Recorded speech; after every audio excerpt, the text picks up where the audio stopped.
Bueno, buenas tardes, compañeras, compañeros. Sumarme, en primer lugar, al agradecimiento. De verdad que es un placer estar aquí, como decía Carol, en este tipo de actos, enmarcados en una serie de actos que estamos haciendo. Intentamos llegar a todos los rincones porque necesitamos, cualquier espacio va a ser poco para poder trasladar lo que está sucediendo en la Comunidad de Madrid, con datos concretos, qué es lo que está sucediendo y que la gente conozca qué es lo que está haciendo el Gobierno de la Comunidad de Madrid más allá de los titulares y los eslóganes vacíos y lo que es noticia, que cada vez vemos que solamente son noticias, la frase y las ocurrencias del uso cada jueves en la Asamblea de Madrid. Y yo os digo que de verdad que es muy deprimente que 10 horas, 8 horas de debate no trascienda nada y solo trascienda la ocurrencia o la tontería del día de la presidenta. Entonces, agradecer a la Asamblea Local de Izquierda Unida la organización de este acto, agradecer el trabajo de la plataforma y también a comisiones, y de verdad también yo creo que es un placer. Hoy nos vemos sentados, compartimos esta mesa, pero tener la certeza además que compartimos otros espacios, que nos hemos visto en las reuniones en la Asamblea de Madrid,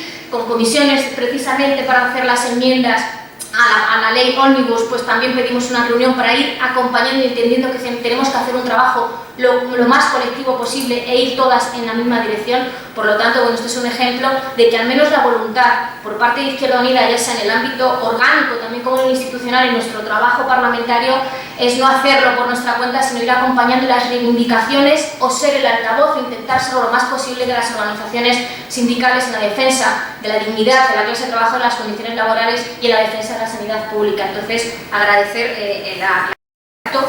Yo en este tiempo me gustaría plantearos 4 conclusiones que podríamos tener después de estos 2 años de lo que llevamos de pandemia, lo que hemos visto, lanzarlas y desarrollar un poquito de ellas, y también algún elemento sobre la ley Ómnibus de lo que veamos que tenemos encima si realmente sale aprobado, porque, como os he dicho anteriormente, es una amenaza a la sanidad pública, pero que es como, yo creo que el paso final de lo que lleva esperando el Gobierno de la Comunidad de Madrid más de 20 años, y esto realmente lleva a su punto final y se aprueba. En primer lugar, la primera conclusión después de estos 2 años de pandemia es que se ha puesto de manifiesto que a este sistema le revientan las costuras. Y si hay una comunidad autónoma donde se ha puesto de manifiesto el hecho de que nos lleva gobernando más de 20 años, alguien que defiende una política neoliberal incompatible de la vida, hace que cuando llega una pandemia y no se apuesta por los servicios públicos, pues pone de manifiesto que le revientan las costuras. La segunda conclusión es que si ha habido un gobierno capaz de aprovechar una pandemia mundial, una crisis sanitaria, social y económica como la que hemos vivido, para seguir sacando tajada, ha sido el Gobierno de la Comunidad de Madrid. Ni siquiera en las peores circunstancias en las que nos hemos visto en la Comunidad de Madrid, el Gobierno ha sido capaz, el Gobierno de Ayuso ha sido capaz de poner por encima de todo el interés general y cumplir con su obligación de proteger a la población madrileña. Han aprovechado la pandemia para seguir haciendo negocio. En tercer lugar, que no han querido aprender nada, porque no es en un principio esta pandemia, llegó muy rápido, nos vino como un tsunami, pero después de 2 años la Comunidad de Madrid ha incidido y reincidido en las mismas políticas. Por lo tanto, no solo no ha querido aprender, sino que además es un gobierno cobarde que, para no asumir y decir que está tomando las decisiones políticas que quiere, no las que puede, sino que las que quiere, necesita buscar culpables, como el caso de culpabilizar a los profesionales de la atención primaria para decir por qué la gente tiene que esperar haciendo colas.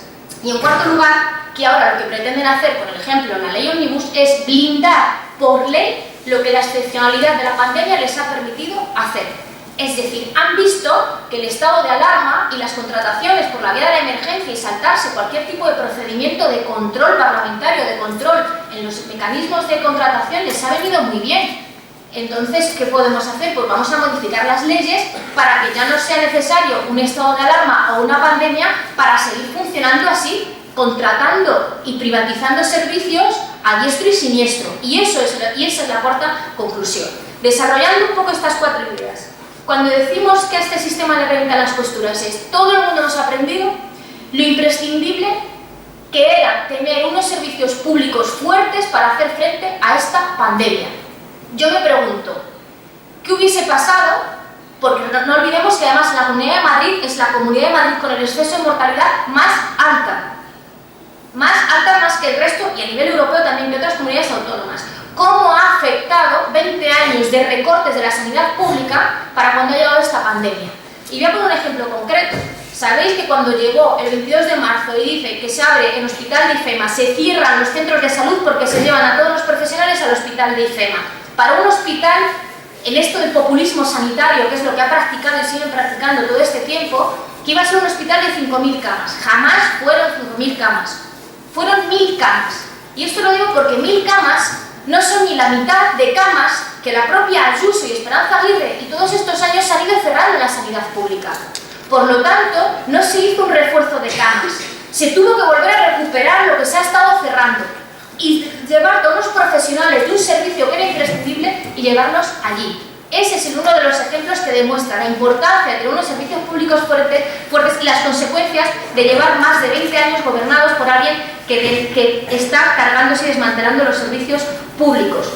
Y qué decir con el tema de los SWAP, también cerrados el 22 de marzo y que a día de hoy siguen cerrados.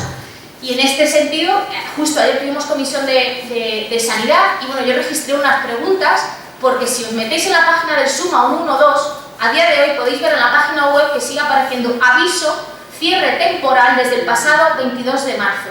A mí, como ya se me hace muy larga la temporalidad de 2 años, pues pregunté que a qué se refería con temporalidad. Pero lo que no me esperaba es que la mesa de la Asamblea me ha rechazado la pregunta porque me dice que es de otra legislatura. ¿Es de otra legislatura? Pues mire usted, los SWAP siguen cerrados y el aviso está ahora en la página web. Pues era una pregunta a pleno, pues no voy a poder preguntarlo en el pleno porque me han rechazado la pregunta diciéndome que es una cuestión de otra legislatura. Esto también para que veáis las dificultades añadidas ya a nivel de democracia, de control parlamentario para poder denunciar lo que están haciendo. Cuando decimos que han aprovechado la pandemia para hacer negocio, es porque quien nos está gobernando entendemos que su responsabilidad es gestionar los servicios públicos. Pero es curioso que nos estén gestionando los servicios públicos alguien que no cree en ellos. Y han demostrado que no los gestionan, se los reparten entre ellos. Y se lo están repartiendo, y cuando decimos de que han acelerado las políticas neoliberales y que se ha demostrado que en Madrid se ha mercantilizado la propia vida, el ejemplo es lo sucedido en las residencias. Que lo que es sangrante es que a día de hoy todavía no haya nadie en la cárcel.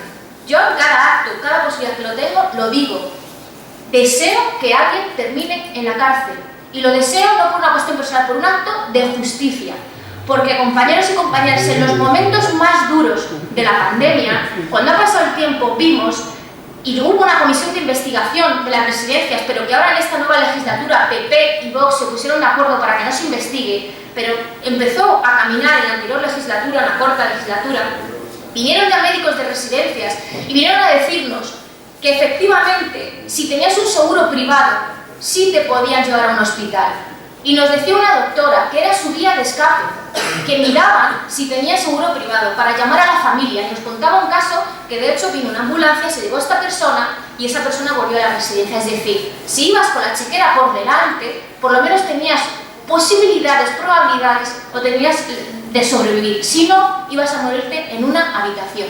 Esto es grave por sí, pero más en un estado de alarma donde lo que permitía el estado de alarma era que se intervenía la sanidad privada y en teoría era un mando único y no se tenía que diferenciar, pues se diferenció en la Comunidad de Madrid.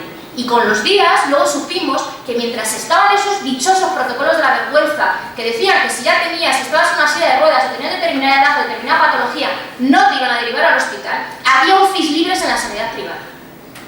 Y eso está constatado. Y eso alguien tiene que pagar por ello.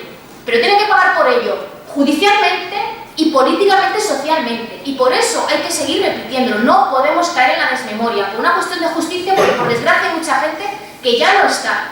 Y tenemos que seguir acompañando y apoyando a esas familias, porque es un acto de justicia que ha sucedido en la Comunidad de Madrid, que desde luego intentan ocultarlo. Y que además lo que hablan es, primero jugaron al despiste con las competencias, para no asumir responsabilidades, que las competencias eran del gobierno central, recordáis el coleta, las residencias para arriba. Las competencias siempre las ha tenido la Comunidad de Madrid, en residencias y en sanidad. ¿Qué sucede? Que ahora, cuando ya no es creíble que digan que es la competencia la tiene el gobierno central, es cuando ahora pretenden enfrentar a pacientes con profesionales. Y ahora ya dicen que es que son los trabajadores que no quieren trabajar. ¿Por qué?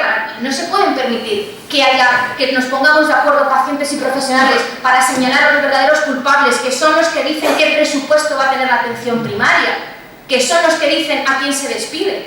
Por eso también este tipo de actos es para que para que recapacitemos con esto y cuando salgamos y si escuchamos a un vecino o a una vecina que dice es que no quieren, digamos no, que no te engañen y que hagamos recapacitar, porque yo creo que de cara a los retos futuros este tiene que ser uno de ellos, porque cuando decimos, le decían que no han querido aprender nada y que siempre echan la culpa al resto, es que llegamos a los presupuestos del 2022, unos presupuestos que primero en la forma, desde Unidas Podemos presentamos más de 1.500 enmiendas, 1.500 enmiendas a los presupuestos. Entre Partido Socialista, Más Madrid y Unidas Podemos presentamos más de 3.000 enmiendas a los presupuestos. No se aprobó ninguna, pero es que no se leyeron ninguna. ¿Por qué? Porque ya mientras estábamos trabajando en ellas se hizo público el acuerdo de PP y Vox que decían que iban a aprobar, Vox aprobaría los presupuestos, pero en el primer punto ponía que no se podría apoyar ninguna enmienda de la oposición. Y yo os digo que alguna enmienda de la oposición eran propuestas del propio Partido Popular, como la construcción de algunos centros de salud, etc., etc. Incluso, sin leerlo, votaron en contra de sus propias propuestas. Todo eso fue a la papelera. Eso en cuanto a la forma. En cuanto al fondo, estamos hablando que el presupuesto de sanidad para el 2022 es menor que lo ejecutado en 2019. Ojo, 2019, pre-pandemia. 2022, todavía coleteando la pandemia, todo el tapón y todas las consecuencias y las patologías no COVID y toda la lista de espera con un presupuesto menor. Y ya la última, cuando los contratos, como decía la compañera, los contratos COVID, los mal llamados contratos de refuerzo COVID, que de hecho yo ayer al gobierno le pregunté, no me dieron el dato, le quise preguntar porque hay muchos de esos contratos COVID que no es que no estuviesen trabajando y de repente en marzo del 2020 tenemos 11.200 trabajadores y trabajadoras más. Muchas de esas personas, de esos trabajadores y trabajadoras, llevaban años trabajando en el SERMAS con otro tipo de contratos y cuando llegó marzo del 2020 le pusieron el tipo de contrato COVID. Entonces ahora lo que tenemos es que se ha hecho a la calle a 6.000 personas y yo lo que quise saber es que cuántos de esos 6.000 no empezaron a trabajar en marzo del 2020, sino que ya estaban trabajando antes. Porque lo que nos viene a demostrar que ya llevaban años trabajando es que no eran necesidades únicas y exclusivamente por la pandemia. Había muchos casos que estaban cubriendo puestos estructurales, es decir, eran necesidades estructurales del Servicio Madrileño de Salud. Y ahora dicen que los mandan a la calle. Bueno, no dicen que los mandan a la calle a 6.000, lo que encima nos engaña y dicen no, que han contratado a 5.000. Encima nos tratan como si fuésemos gilipollas, permitidme la expresión, porque es así lo que se plantea en esto. Y hay que recordarles que no, han echado a la calle a 6.000 trabajadores y trabajadoras que siguen siendo necesarios. Y por añadir algún dato, como decía anteriormente con las listas de espera, del principio de la pandemia a ahora, el aumento en las listas de espera ha crecido un 3.500%. En un año solamente, en marzo del 21 en total había 539.000 personas en listas de espera. Ahora hay más de 814.000 personas. Es decir, en solamente un año, hoy hay casi 275.000 personas más en listas de espera que hace un año, para listas de espera quirúrgicas, para pruebas diagnósticas y consultas externas. En solo un año.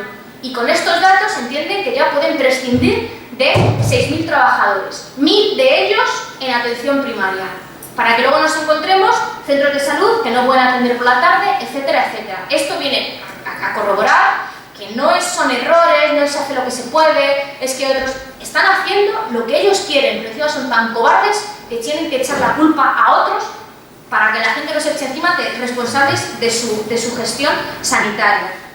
Y con lo que decía de blindar, lo que ahora quieren hacer con la Ómnibus, de blindar por ley lo que les ha permitido la pandemia, que sobre todo, por ejemplo, los contratos de emergencia, ponemos el ejemplo del contrato de las mascarillas, del hermano de Ayuso, 1 millón de euros, tal, eso es la punta del iceberg. Es la punta del iceberg. Ha salido un informe de la Cámara de Cuentas hace poco, solamente en el 2020 se hicieron más de 4.000 contratos por la ley de emergencia. ¿Esto qué significa? Que no hay licitación, no hay que hacer pliegos, son a dedo. Algo que permitía el estado de alarma, entendiendo que había que agilizar, es decir, hace falta X, hace falta material. Es comprensible que se tenga que agilizar la tramitación para que se tengan de manera inmediata. Es comprensible en un determinado momento. Lo que no es comprensible es que 2 años después se sigan haciendo contrataciones por la vía de la emergencia, contratos que son, por ejemplo, para todos los servicios del CENDAI. Limpieza, lavandería, seguridad, mantenimiento. Un hospital, pongámosle las comillas a lo de hospital, que lleva 2 años en funcionamiento, que puede ser incluso comprensible que en un primer momento tengas que adjudicarlo con la ley de emergencia, pero no puede ser que lleve 2 años prorrogando el contrato. En febrero, una junta de un consejo de gobierno, 11 millones de euros en contratos de servicios. No ha habido una sola licitación en todo lo que tiene que ver con el Cendal. Entonces, ¿ahora qué sucede? Ya se empieza a ver raruni utilizar la emergencia para esto. Pues ahora vamos a hacer una ley ad hoc que nos permita hacer ese tipo de contrataciones. Porque ese tipo de contrataciones van a estar permitidos con la agencia de contratación. Y con la ley Ómnibus, también en cuanto a la forma, como decían, tramitada en mitad de las Navidades, por la vía de urgencia, que lo que significa la vía de urgencia, los trámites, primero está la fase de consulta pública, luego está la fase de audiencia, información pública, etc. Al ser por emergencia, esta tramitación por urgencia se saltó la consulta pública. Pero lo que es llamativo es que leyendo informes técnicos colgados en el portal de transparencia, cuando esto era anteproyecto, venían y recomendaban que precisamente por modificar tantas leyes, por ser tan complejo el texto y tan profundo, se recomendaba la consulta pública. Uno, no se hizo la consulta pública. Es cierto que luego se alargaron 4 días más esa publicación en mitad de las Navidades, de 3 al 7, con los rollos de por medio, para hacer alegaciones. Eso en primer lugar.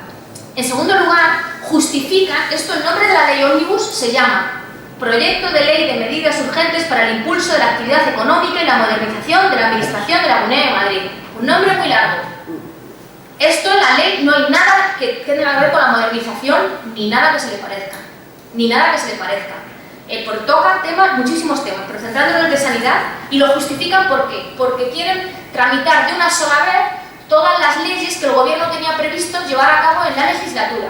Es lo que se llama el plan normativo. El plan normativo es lo que, una vez celebradas las elecciones y se conforma el gobierno, el Consejo de Gobierno tiene que aprobar su plan normativo, que son las leyes que pretende modificar durante la legislatura.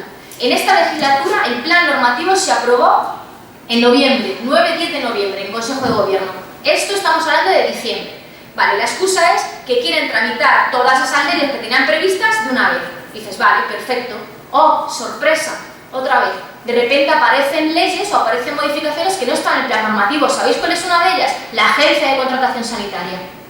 Entonces, la primera pregunta es, si el plan normativo lo aprobasteis en noviembre y no está contemplado nada que se le parezca a esto, de repente en un mes os habéis dado cuenta que es una cosa necesaria y la habéis metido de rondón, o habéis aprovechado para meter de rondón una ley entera, porque son 17 puntos de este solo artículo, es decir, una ley metida dentro de otra ley.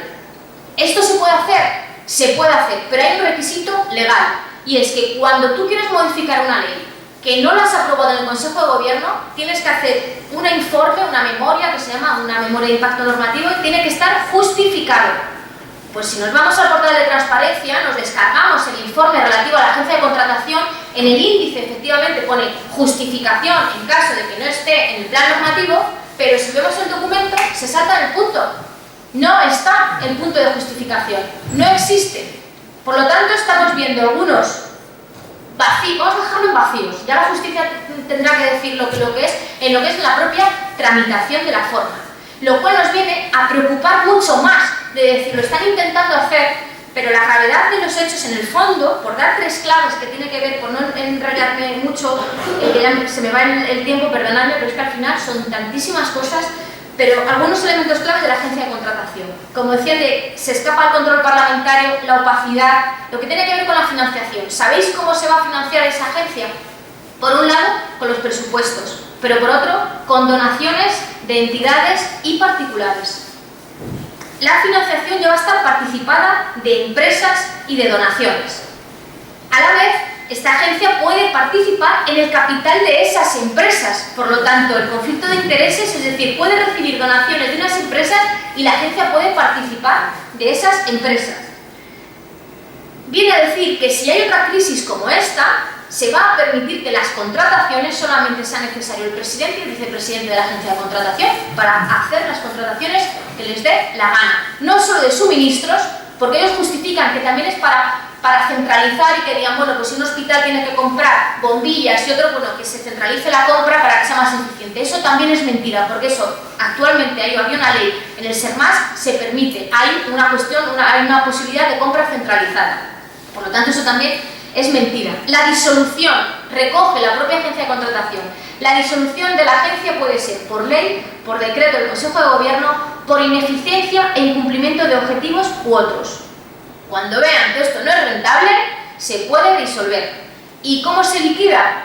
Si hay deudas. Si de repente no hay deudas, pues aquí es cuando aparece el SERMAS. El Servicio Madrileño de Salud se subroga con todas las deudas que tenga la agencia de contratación. Es decir, cerramos el círculo, privatizamos servicios, privatizamos beneficios y si no nos va bien, socializamos y lo que hacemos es las pérdidas a pagarlas entre todos y todas. Esto es lo que pretende la agencia de contratación. Pero ya como broche final y sorpresa final a toda esta tramitación es que una vez se tramita el anteproyecto y se hacen esas alegaciones, el Consejo de Gobierno lo aprueba y ahora mismo está ya para la Asamblea. De hecho, el 11 de abril terminó el proceso para que los grupos parlamentarios presentásemos enmiendas. Ya es un proyecto de ley. La sorpresa es que cuando vemos el proyecto de ley vemos que hay un artículo más que no estaba en el anteproyecto. Por lo tanto, no pudimos hacer alegaciones. ¿Sabéis qué artículo han metido nuevo? Coordinación entre la sanidad pública y la sanidad privada. ¿Qué incorpora? Que la sanidad privada y sus profesionales puedan tener acceso a nuestros historiales médicos. Ahí es nada. Ahí es nada. Es como si esto lo hace, yo espero que el día siguiente todos y todas a nivel individual nos vayamos a juzgar a denunciarlo. ¿Sabéis la implicación que puede tener esto? De que las empresas privadas de sanidad tengan acceso a nuestro historial médico para la venta de seguros o al revés, o que alguien tenga una enfermedad crónica o cualquier cosa, quiera hacerse un seguro y le digan que no porque no es rentable, porque ya han mirado acceso o que te llamen a ofrecerte algo que se adapta a tus necesidades médicas porque las saben.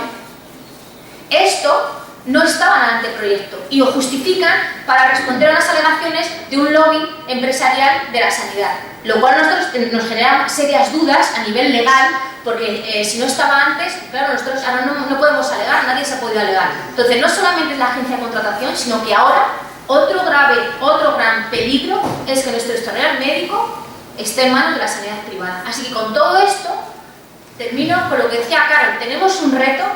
Esto lo tenemos que parar entre todas. Solamente con nuestra actividad parlamentaria hacemos lo que podemos, pero muchas veces la sensación, la correlación de fuerzas es la que es, los números son los que son, están entregados la extrema derecha y la derecha extrema y van como una apisonadora. Por eso hacen todo esto, porque van con un sentimiento de impunidad que les da igual modificar las leyes por la puerta de atrás y que nos vayamos al Constitucional, que a lo mejor pasarán años y nos la admiten, pero ¿y el daño que se haya hecho hasta entonces? Entonces, lo más inmediato es que en 2023 consigamos echar a esta gente de las instituciones, porque el daño que nos pueden hacer, podremos revertirlo, pero va a haber cosas que ya van a ser irreversibles. Yo creo que bastante daño han hecho ya, así que simplemente decirlo, que sigamos trabajando desde el sindicato, desde las plataformas, de las organizaciones políticas, asociaciones de vecinos, centros de trabajo, que nos pongamos, porque tenemos muchas cosas en común, tenemos un gran reto y yo estoy convencida que fuerzas no nos faltan, que ánimo tampoco, así que vayamos a por ello. Nada más. Muchas gracias.